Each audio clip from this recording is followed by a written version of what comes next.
telling Andy O'Grady we need to invent an Andy O'Grady dance. Because he's got O'Grady Pond. We need to get Andy doing the O'Grady, O'Grady on O'Grady Pond doing the O'Grady. So I figure, we'll do sort of the chainsaw, push the block, fork it up.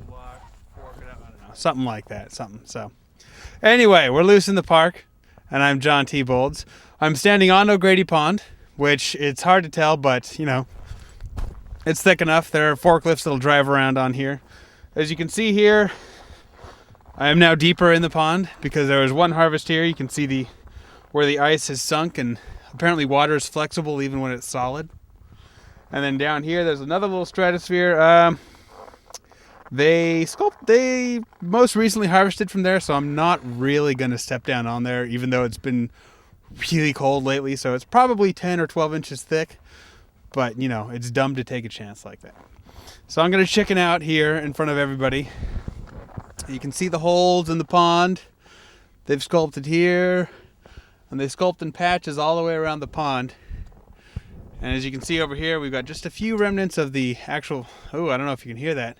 Some of the blocks are actually starting to pop because it's just dropping. The temperature's already dropping because the sun basically just went behind the horizon, at least according to where we're standing. This right here is one of the blocks that's remnant from the last harvest. We've got a few others right here next to me. And during the actual harvest, the big ones, there will be hundreds of blocks stacked up here on the thicker part of the pond. But we will be doing one more harvest for Stonehenge because Stonehenge is big and needs a lot of ice, because our ice henge is brand new and super cool, and hope you have watched some videos about that already. But the ice is absolutely right there. See that? That's because it's so cold. This ice would not have done that if it were not probably 20, 25 below where I'm standing right now. It gets so brittle when it's cold. And if we were to pull ice out of the lake right now when it's this cold, the ice would explode in the forks of the forklift.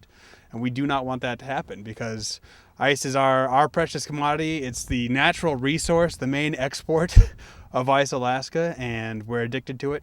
It's in our veins. We can't get enough of it. And it's crazy to say that in the middle of summer, sometimes we wish that it were still winter, but it's the absolute truth.